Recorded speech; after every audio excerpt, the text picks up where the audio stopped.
Hey guys, today we're going to talk about hip health. So we're going to go over 3 movements today that involve hip health.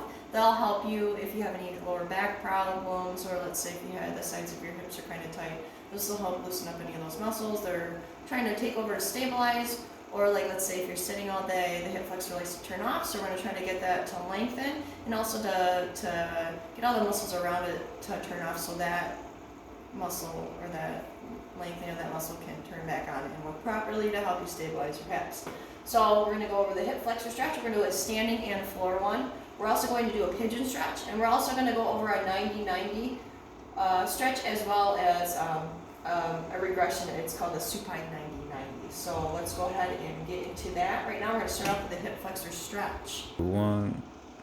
Hi everybody, so this is our first stretch that we're going to be doing for our hip health today. It's called the hip flexor stretch. We're going to do a standing one for right now, and then we're going to go to the floor.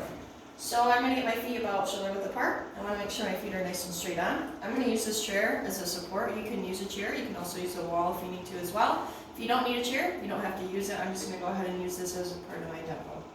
So I'm going to get into a split stance. I would say a little bit wider than hip width apart. I'm going to get my glute activated because we always want to make sure our glute's activated in this position when we're starting into our hip flexor stretch. So we're going to squeeze the glute, activate. I'm also going to turn my core on, so I want to bring my belly button to spine, everything up and in. I'm going to take a deep, quick breath out, deep breath in. Through the nose to the diaphragm, and quick breath out to brace. So I'm bracing, so everything should be activated now. So I'm going to place one hand on my side to kind of help me keep my hips nice and straight on and stacked. I'm going to squeeze my glute. I'm going to get a slight bend in the knee in the front, in the back, and in the front, and then I'm going to drive my hip forward into that position. If you notice, I'm not overarching my back, no hyperextension. I'm also not too far forward. I just want to be nice and even within my hip. So I should feel a big stretch through this position right here. This is the hip flexor. It goes from the hip all the way up into the middle of the spine there. A lot of the times this muscle helps us with stability and also helps us properly stabilize our spine as well with our hips. So a lot of the times when we're sitting, the hip flexor likes to turn off because the muscle is not being underused. So with this, we're going to, and it likes to be shortened. So we're lengthening that muscle as well as getting the muscles around it to turn off so that one can work properly. So we don't have lower back problems or hip pain. So this one, we come hold for about 5 to 10 seconds and then we back off. And I would say do this for about 1 to 2 minutes on each side. And we're just holding, that's all you're really doing, is holding, backing off, coming back into it, and then once you're done with your 1 to 2 minutes on one side, you come to the other side, get nice and stacked, feet nice and straight on. I drive my balls of my feet to the ground. You can use the chair to help me stabilize and squeeze the glute, keep the core on and staying nice and tall, just like if there was a string pulling me in the middle of the head and also a string pulling me from the hips. Just kind of lunging into that position and squeezing the glute.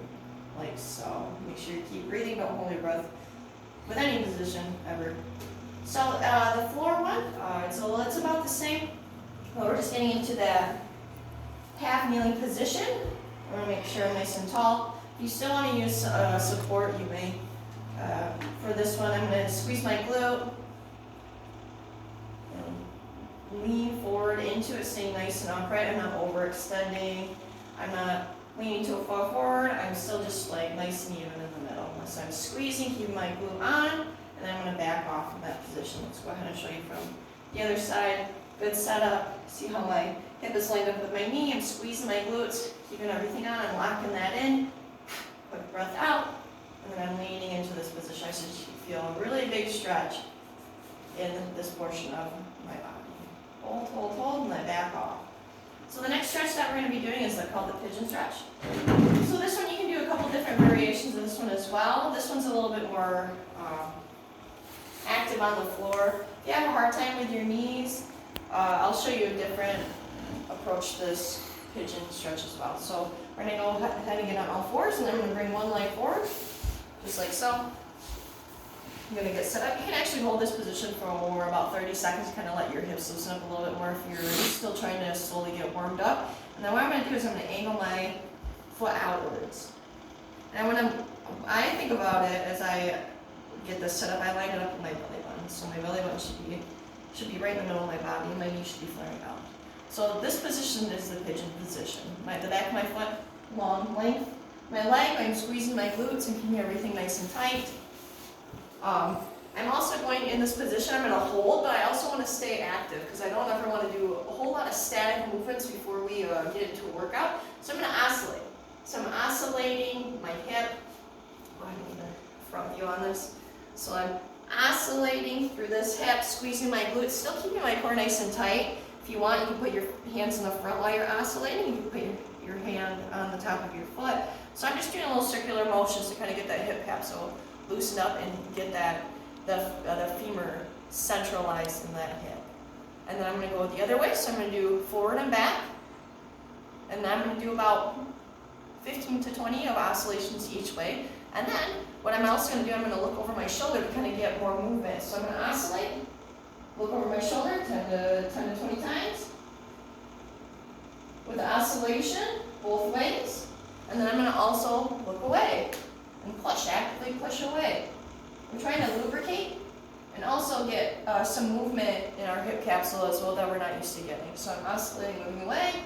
I would say do about 3 minutes on each side with this movement as well. So if you want something a little bit easier, you can also use your chair and get a similar movement. So I'm going to use sitting. I'm going to place my leg crossover above my knee. You don't want to have it right on my knee.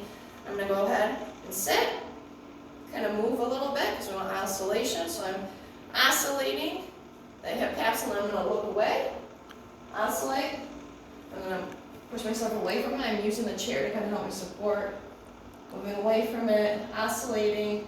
And then I can also bring this knee in and kind of pull and stretch, kind of help get that piriformis as well and that TFL. And then you would just switch to the other side and do about the same on the other side. And for the seated one, I would do about 2 to 3 minutes on each side as well. You just want to get some lubrication, some movement in there, and the centralization. So the next move that we're going to be doing is called 90-90s. It's for the hips. So I'm going to go ahead and show you the regression, and then I'm going to go into the progression. So the 90-90s on the floor, it's called the supine 90-90s. I'm going to lie myself all the way on the ground, just like so. I'm going to keep my core nice and tight. I'm going to make sure I still have that natural curve in my spine. I don't want to flatten the curve of my lumbar. And then all I'm going to do is I'm going to keep my hips planted on the ground, and I'm going to rotate my shins with my feet towards the flex. I'm going to go as far as I can without my hips allowed, without my glutes coming off the ground. So I'm just rotating here, keeping my glute on the ground, rotating here. This is helping with internal and external rotation of the hips. A lot of times we don't get this enough during that because we are sitting a lot. So this is a great movement to do to loosen up your hips as well. And to get a little bit more range of motion in there. So this is all you're going to do. I take my fingers and place it on my hip bones to make sure my hips are staying on the ground. And I'm just rotating them in and out. I would do about 2 sets of 10 of these. And then you should be pretty warmed up with your hips there with all the 3 movements. The progression of the 90-90 shin roll is we're sitting up nice and upright. I have my legs split with dorsiflex, so I kind of have it, I think of it as creating a box with my legs. So I have 2 boxes. So from here, I'm going to stay nice and upright. I'm going to take my hands, place them right next to my hips. Depending on your hip flexibility or rotation, this will differ. So a lot of the times some people can't get up nice and upright, so they might have to be a little bit farther back, which that's fine as well. So the whole idea with this movement is you're trying to roll and bring your shins over and even them out.